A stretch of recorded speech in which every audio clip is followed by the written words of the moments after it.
meteorological study can be complete without a proper understanding of textural development of the rock. Texture depends upon the rate of crystallization and composition of magma.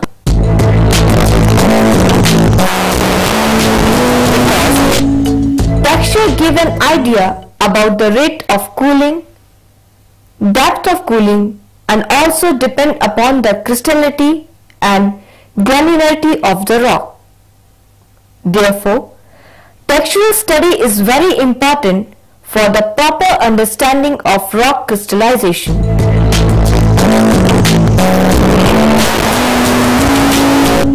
The texture of a rock depends upon the degree of crystallization, grain size, shape, and mutual relationship of the grains. Texture provides direct evidence about the origin of the rock.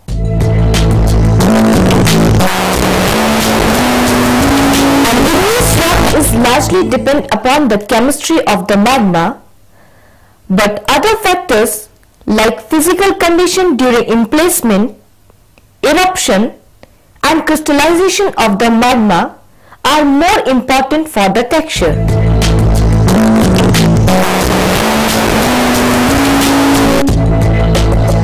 Similarly, the texture of the rock should in large part be a reflection of the condition under which it formed.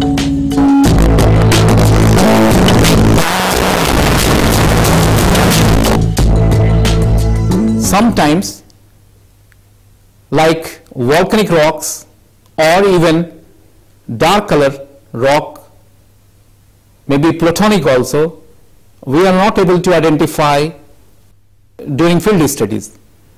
The same rock, while we'll study under thin section, then on the basis of mineral present, we can name properly, because during thin section studies, we can identify the minerals present in a rock, and then on the basis of mineral present, we can name a rock like gabbro, granite, diorite, porphyritic texture if present, then we can name porphyritic granite, etc.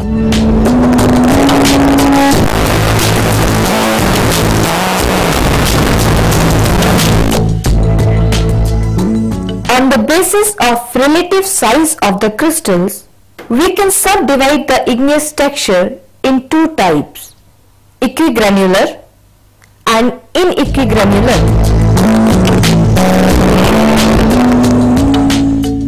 Equigranular rocks are when the major constituent minerals, all approximately the same size, is called as equigranular, or even grain in hand sample.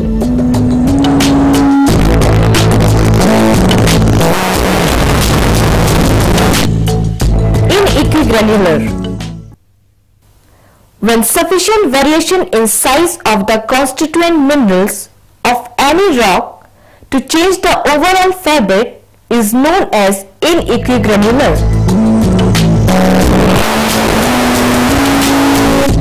Equigranular rocks are subdivided into three categories: palladiomorphic, hippediomorphic, allotriomorphic.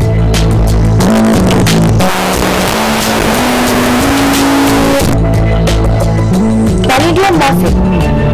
When in any rock the majority of crystals are euhedral in shape, then texture is known as palladiomorphic.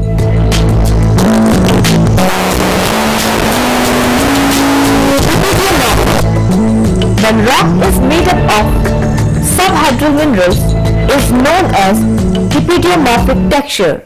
Example is granites.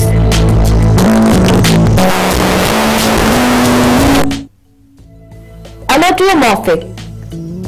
When most of the minerals are anhedral in shape, is known as allotriomorphic texture. Example is apatite.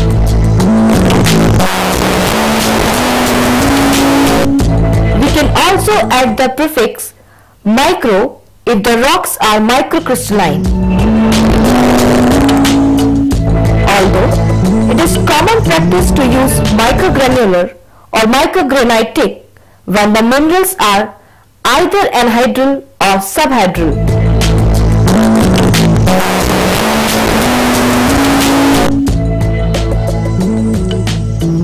Vanadiumorphic means whatever grains are present, all are euhedral in shape, means all the faces are well developed. Second case is your hepediomorphic, when the grains are partially developed, the faces are developed and undeveloped. And lastly, the allotriomorphic, the grains are anhedral in shape, means no face developed.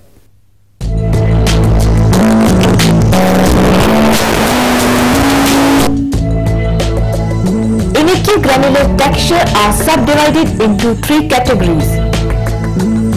First is serate, second is porphyritic texture, and third is percolating texture.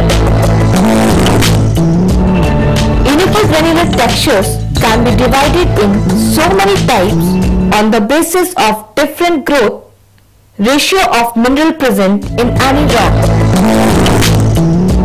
First is serate, when a continuous range in crystal size from small to large.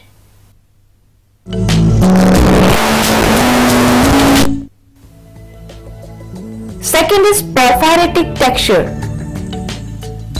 when two size population of crystals are present in any rock, large crystal enclosed by smaller one.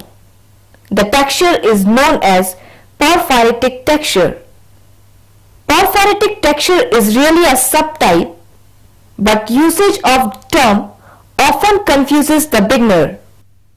Porphyritic rocks are composed of at least two minerals having a conspicuous difference in grain size.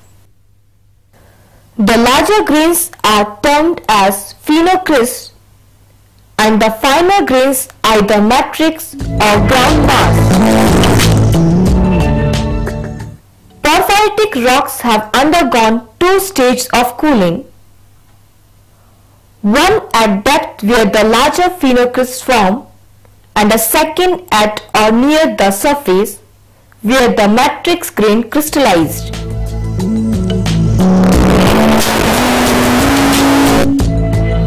Both aphanitic and phaneritic rocks can be porphyritic, but the former are far more common. Most often, the porphyritic term used as a modifier.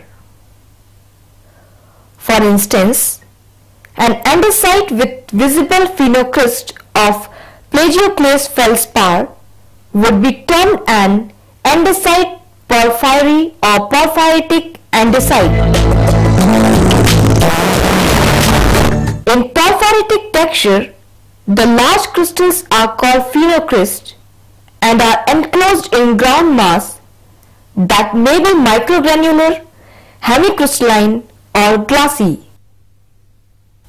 If the ground mass is glassy, the overall texture known as vitrophyric, whereas a cryptocrystalline ground mass define a felsophoric texture. A hemicrystalline ground mass called as a mesostasis. If phenocrysts are clustered together in clots or aggregate, the texture is called glomeroporphyritic. If the possibility exists that large phenocryst did not actually grow in magma by igneous process, then the non-genetic term megacryst used to describe such crystals. The basis of different grain size present in a rock we can divide the texture into two types. First is equigranular texture and second is inequigranular texture. In equigranular texture means whatever grains present in a rock almost same size. We can further divide the equigranular texture into three different types: conidiomorphic, hippediomorphic and allotriomorphic.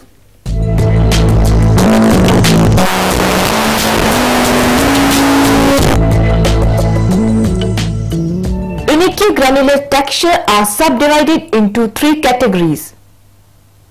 First is serrate, second is porphyritic texture, and third is polyclitic texture. When two size populations of crystals are present in any rock, smaller crystal enclosed by large one, the texture is known as polyclitic texture. Polyclitic texture is only used when major rock forming minerals are involved. Thus, excluding apatite or rutile needles enclosed in biotite or epidote alteration,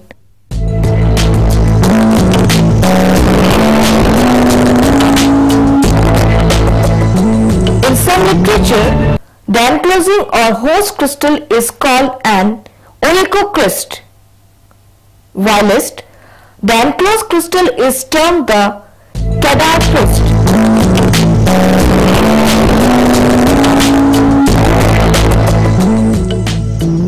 Polyclitic texture seems best developed in the diorite, monzonite, syenite group of rocks, often with the potash feldspar as the host.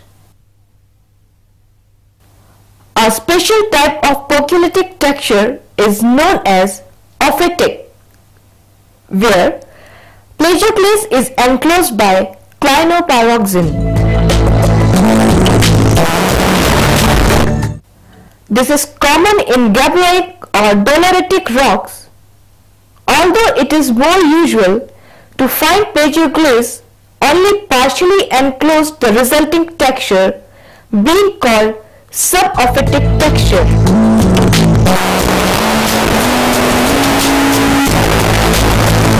In inequigranular texture, there is a two population of grains. One must be bigger in size and another one may be different in size. We can divide the inequigranular texture into the following types. First is your porphyritic texture. In porphyritic texture, the bigger grain, which is known as phenocryst, are embedded in a fine grained ground mass. The two rate of cooling: first, the bigger grains crystallize at greater depth and the magma in place at shallow level, where the rate of cooling is faster and smaller grains size from, that is, the ground mass. The polyclitic texture, in which the smaller grains are embedded in a bigger grain ground mass. Again,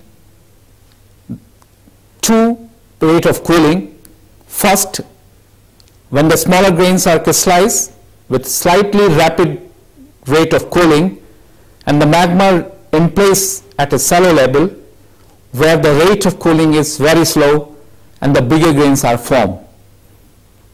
So in this way, we can find out how the different stages of magma crystallization and give rise to different textures.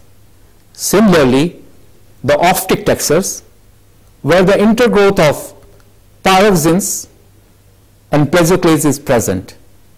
This is another type of polyclitic textures.